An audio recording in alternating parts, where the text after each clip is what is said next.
अस्सलाम वालेकुम व्यूअर्स, उम्मीद है आप सब ठीक होंगे। इससे पहले हमने वीडियो में क्लिनिकल ट्रायल्स जर्नी की बात की थी लास्ट वीडियो में। इस वीडियो में हम क्लिनिकल ट्रायल्स जर्नी का जो पार्ट 2 है वो आपसे डिस्कस करने जा रहे हैं। और इस वीडियो में हम बेसिकली डिफरेंट क्लिनिकल ट्रायल्स के जो फेजेस हैं उनको हम डिस्कस करेंगे और क्या क्या एप्लीकेशन आपको सबमिट करवानी होती है क्लिनिकल ट्रायल्स के अप्रूवल से पहले, और जब क्लिनिकल ट्रायल्स हो जाते हैं तो कौन सी एप्लीकेशंस आपको सबमिट करवानी होती हैं, उनके बारे में हम इन ब्रीफ डिस्कशन करेंगे।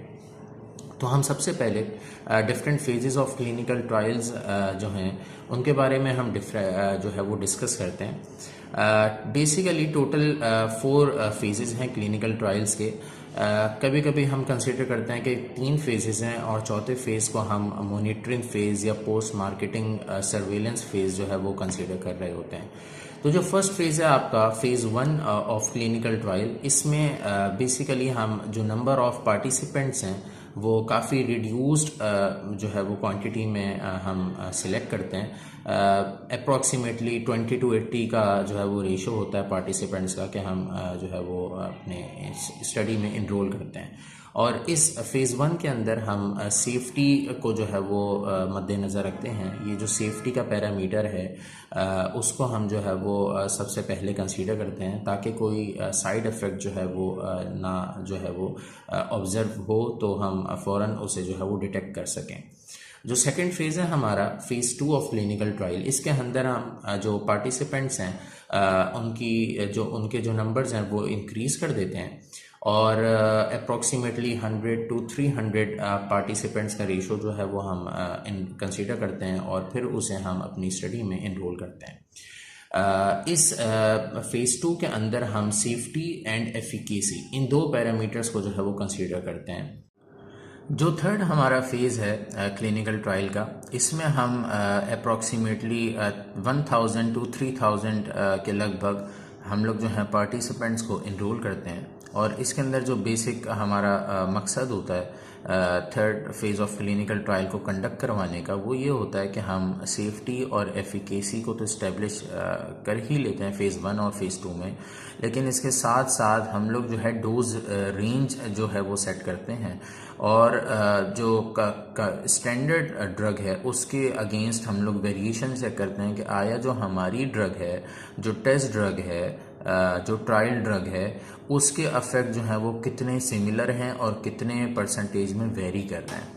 तो इस फेज़ के अंदर हम लोग इन पैरामीटर्स को जो है वो चेक करते हैं। जो फेज़ 4 क्लिनिकल ट्रायल है उसे हम पोस्ट मार्केटिंग सर्वेलेंस भी कहते हैं। कहीं कहीं पर आप 3 क्लिनिकल ट्रायल्स के बाद फेज़ 4 क्लिनिकल ट्रायल लिखा हुआ देखेंगे और कहीं कहीं पर आप 3 क्लिनिकल ट्रायल्स के बाद आप फेज़ 4 को पोस्ट मार्केटिंग सर्वेलेंस का नाम जो है वो देखेंगे आप या कहीं सुनेंगे। तो वो क्या कौन सा ट्रायल है? वो है फेज़ 4 क्लिनिकल ट्रायल, जिसे हम पोस्ट मार्केटिंग सर्वेलेंस कहते हैं। इस ट्रायल के अंदर जब एक ड्रग अप्रूव हो जाती है रेगुलेटरी बॉडीज से, तो लाजमन आपको पता है जब एक ड्रग अप्रूव हो गई तो वो और ज़्यादा लार्जर ग्रुप ऑफ पॉपुलेशन में जो है वो कंज्यूम भी होगी, यूटिलाइज भी होगी। तो वो उन चीज़ों को जो है वो देखना और उनके मॉनिटरिंग करना कि जो ड्रग है उसके जो रिपोर्टेड साइड इफ़ेक्ट्स हैं या थेराप्यूटिक इफ़ेक्ट्स हैं, उसके अलावा कोई और ऐसा एडीआर जो है वो रिपोर्ट तो नहीं हो रहा या जो है वो उन कंज्यूमर्स में जो है वो शो नहीं हो रहा, जो कि पहले नहीं हुआ और अब जो है वो फेज़ 4 में जो है वो देखा गया। तो इन चीज़ों को हम लोग जो है वो फेज़ 4 के अंदर जो है वो कंसीडर करते हैं। तो ये बेसिक जो है वो क्लिनिकल ट्रायल्स के फेजेस हैं। हम इन ब्रीफ जो है वो एप्लीकेशंस की बात कर लेते हैं। आप इन शॉर्ट ये जहन में रखें, एक है INDA investigational new drug application और एक है ANDA abbreviated new drug application.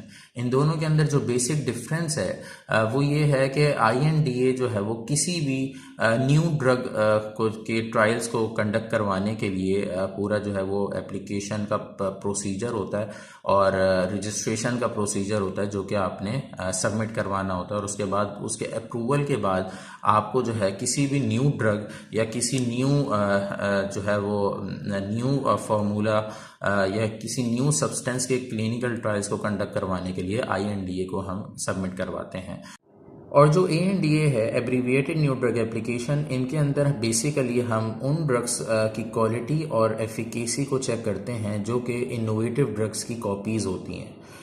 तो इन ANDA एप्लीकेशन के अंदर हम लोगों को क्लिनिकल ट्रायल्स की ज़रूरत नहीं होती, सिर्फ हमें उनकी क्वालिटी और एफिकेसी को जो है वो प्रूव करवाना पड़ता है। और उस प्रूव करवाने के बाद हमें जो है वो NDA डिक्लेरेशन जो है वो मिल जाती है। और ये बहुत इजी होता है ANDA एप्लीकेशन का सबमिशन प्रोटोकॉल, इसीलिए और बहुत शॉर्ट होता है क्योंकि इसके अंदर आपने क्लिनिकल ट्रायल्स जो है वो कंडक्ट नहीं करवाने होते, ना उनके रिजल्ट्स सबमिट करवाने होते हैं। आपने जस्ट उस ड्रग की जो है वो जो कि सिमिलर होती है, उसकी जो थेराप्यूटिक एफिकेसी है वो सिमिलर होती है ऑलमोस्ट इनोवेटिव ब्रांड की बनिस्बत, तो उसकी आपने जो है वो सिर्फ क्वालिटी और एफिकेसी को जो है वो प्रूफ करना होता है और आपको NDA डिक्लेरेशन मिल जाती है। तो उम्मीद है आप लोगों को क्लिनिकल ट्रायल्स की ये जर्नी एक बेटर वे में जो है वो समझ आई होगी। इंशाल्लाह हम जल्द एक नई और इंटरेस्टिंग टॉपिक के साथ आप सबकी खिदमत में जल्द हाजिर होंगे। अपना बहुत ख्याल रखिएगा। अल्लाह हाफिज़।